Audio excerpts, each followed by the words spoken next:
Assalamualaikum warahmatullahi wabarakatuh.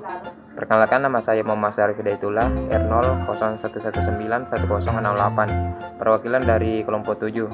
Di sini kami akan menjelaskan sedikit tentang budaya dan sosial kultural dari suku Betawi. Di sini saya akan menjelaskan tentang suku Betawi dan makanan serta minuman khas suku Betawi. Suku Betawi merupakan sebutan untuk para penghuni daerah Jakarta dan sekitarnya. Suku ini banyak dikenal karena letaknya berada di pusat pemerintahan negara Republik Indonesia. Betawi merupakan suku yang erat kaitannya dengan sejarah perjuangan bangsa Indonesia. Suku Betawi telah ada dan mulai berkembang sejak zaman penjajahan Belanda.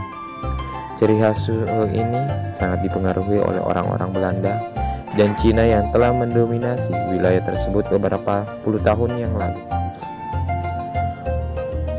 Orang Betawi juga merupakan sebutan bagi pribumi Jakarta yang telah mendominasi wilayah ibu kota Republik Indonesia tersebut. Karena sejarah suku Betawi berhubungan dengan banyaknya orang-orang asing yang masuk ke daerah Jakarta. Beberapa orang Betawi melakukan perkawinan silang dengan orang-orang asing tersebut. Suku-suku atau kelompok yang dulu pernah tinggal di wilayah Betawi terdiri dari orang-orang Melayu, Arab, Sunda, Jawa, Bugis, Bali, dan lain-lain, sehingga dari perkawinan silang didapatkan beberapa kebudayaan baru yang mengambil corak suku atau kelompok tersebut.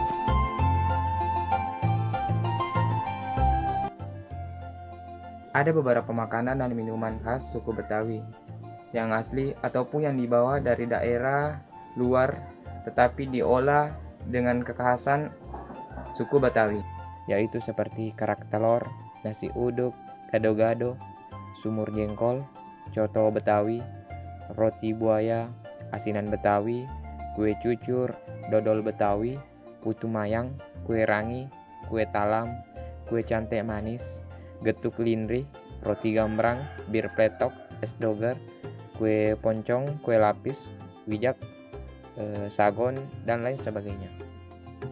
Perkenalkan, nama saya Ica Sapitri, NIM R011191076. Baik, di sini saya akan menjelaskan tentang bahasa dan kepercayaan Betawi. Yang pertama, bahasa.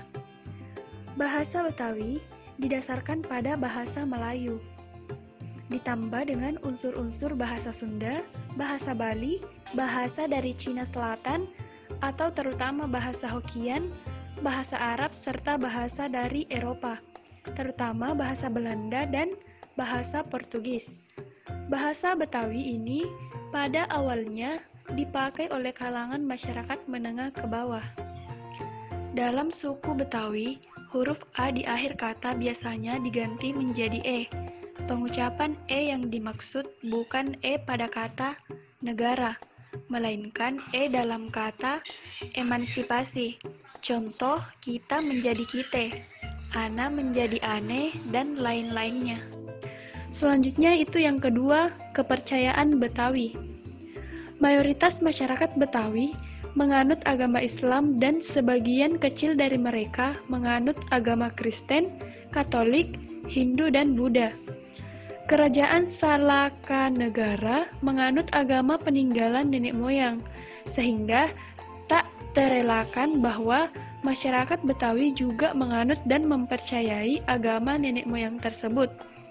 Kepercayaan nenek moyang yang dianut mengajarkan tentang kekuasaan yang berada di atas segala kuasa di dunia ini. Perkenalkan, nama saya Widya Nirmala Dewi, NIM R011191004. Di sini saya akan menjelaskan mengenai sistem kekerabatan dan kekeluargaan pada masyarakat Betawi. Pada suatu kampung, yaitu kampung Satu Babakan, di sana mereka masih memegang teguh asas kekeluargaan dan gotong royong. Hal ini dibuktikan dengan dilaksanakannya beberapa kegiatan bersama, yaitu kegiatan siskamling, kegiatan renovasi masjid, kegiatan pengajian bersama, kegiatan untuk mengadakan hajatan atau pernikahan, juga kegiatan membantu tetangga yang sedang berduka cita.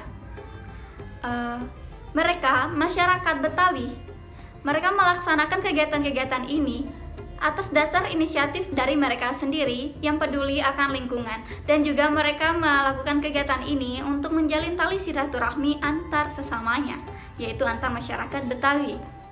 Pada gotong royong pada masyarakat Betawi dikenal dengan istilah paketan. Paketan merupakan salah satu bentuk kearifan lokal budaya Betawi yang masih ada hingga saat ini, dan terutama untuk komunitas-komunitas masyarakat etnis Betawi Bekasi yang bermukim di pinggiran kota Bekasi. Paketan selain bagian dari budaya masyarakat etnis Betawi, paketan juga memiliki nilai sosial yang dapat meningkatkan interaksi sosial antar anggota masyarakat Betawi Bekasi, dan juga untuk meningkatkan interaksi sosial antar anggota masyarakat karena paketan sendiri menekankan antar anggota masyarakat etnis Betawi Bekasi untuk melakukan kontak sosial dan komunikasi. Selanjutnya mengenai sehat sakit. Yang pertama ada nuju bulanan. Ada beberapa keharusan dan pantangan yang harus senantiasa diingat dalam memelihara kehamilan. Khususnya pada masyarakat Betawi, pentingnya perempuan hamil harus senantiasa berzikir dan sesering mungkin membaca sholawat dan membaca Al-Quran, khususnya surat Yusuf. Sedangkan itu pantangan antara lain dilarang untuk membunuh binatang, dilarang untuk mencaci fisik, menghina fisik orang lain, dan membicarakan hal-hal buruk lainnya. Selain pantangan dalam berbicara, juga ada pantangan dalam memakan sesuatu, yaitu dilarang untuk memakan daging ayam yang terkena sakit sampar, ikan yang berenangnya miring, daging babi, pisang ambon, nanas, nangka, dan isi perut hewan ternak. Dan apabila hal-hal tersebut dilanggar, apabila pantangan ini dilanggar, maka bayi tersebut kemungkinan akan mengalami kecacatan fisik. Selain itu, apabila ibu hamil melanggar pantangan untuk memakan daging seperti daging ayam yang sakit sampar, ikan yang berenangnya miring, daging babi, nanas, nangka, dan sebagainya, itu akan mengalami epilepsi pada bayi tersebut. Maka banyak ditemui kasus seperti epilepsi pada masyarakat Betawi, dan ini dipercaya karena ibu hamil tersebut telah melanggar pantangan yang telah saya sebutkan tadi. Dan yang kedua adalah akekah.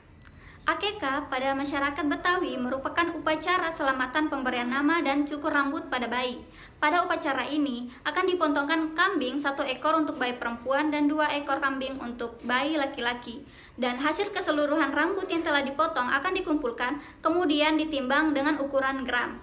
Dan misalnya jika bayi tersebut memiliki ukuran rambut itu 5 gram, maka sang ayah setelah memberikan nama, ayahnya harus membeli sebuah emas yang berukuran 5 gram atau uangnya untuk membeli emas tersebut disumbangkan kepada panti asuhan. Kenalkan, nama saya Umantas Ketunov dari kelompok 7. Saya akan menjelaskan materi tentang adat istiadat suku Betawi. Dalam upacara pernikahan suku Betawi dilakukan prosesi ngedelengin, yaitu proses mencari. Antara pasangan lelaki dan pasangan perempuan akan mencari kesamaan dalam visi misi mereka. Lalu dilanjutkan dengan prosesi ngelamar atau lamar. Lalu dilanjutkan dengan prosesi tandek putus atau disebut dengan tundangan, yang artinya pasangan sudah terikat dan tidak dapat diganggu-gugat. Lalu pasangan lelaki akan membawa sepasang roti buaya, lalu menyalakan petasan untuk menyambut calon besan. Terakhir adalah palang pintu, yang pantun secara bersambut antara kedua rombongan pihak laki-laki dan perempuan. Biasanya terdapat ondel-ondel yang diarak dan adanya musik tanjidor untuk mengiringi resepsi pernikahan. Setelah itu ada upacara adat pindah rumah. Upacara ini dilakukan ketika seseorang telah berumah tangga. Orang tua biasanya akan membuatkan rumah untuk anaknya yang dinikahkan. Jika anak yang telah dinikahkan namun belum dibuatkan rumah sendiri, maka akan tetap tinggal dalam keluarga inti. Yang ketiga yaitu upacara adat sunatan. Sunat dalam suku Betawi memiliki arti yang khusus, yaitu sebagai proses atau etape pembeda. Maksudnya, orang yang telah disunat harus bisa membedakan antara hak dan yang batil, membedakan antara dunia anak-anak dan dunia dewasa. Yang terakhir adalah upacara akeke. Biasanya dilakukan 1 kali seumur hidup oleh orang Betawi. Upacara ini juga dikaitkan dengan tradisi potong rambut dan peresmian nama si jabang bayi. Tradisi akekain mengikuti ajaran agama Islam mengenai akikah.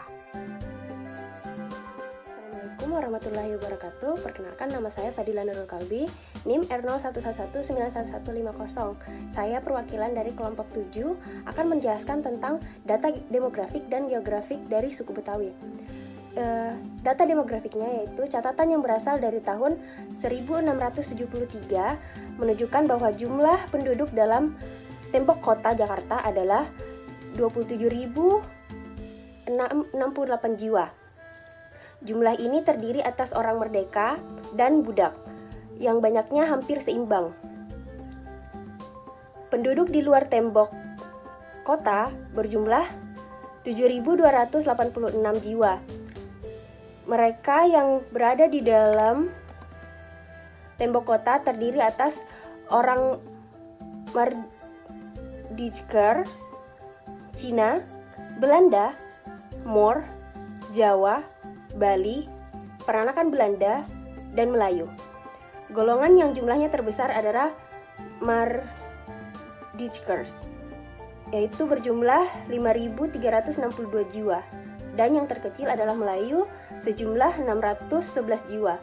Menurut proyeksi lebih baru tentang jumlah orang Betawi di Jakarta dan sekitarnya, jumlah orang Betawi pada tahun 1930 menurut sensus adalah 418.894 jiwa, dan pada tahun 1961 adalah 600.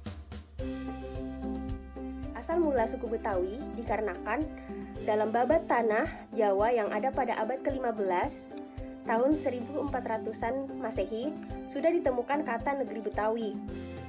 Suku Betawi secara geografis terletak di Pulau Jawa, namun secara sosiokultural lebih dekat pada budaya Melayu Islam.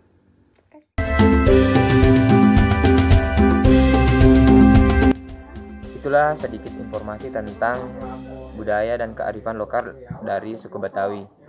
Semoga bermanfaat. Sekian, Assalamualaikum warahmatullahi wabarakatuh.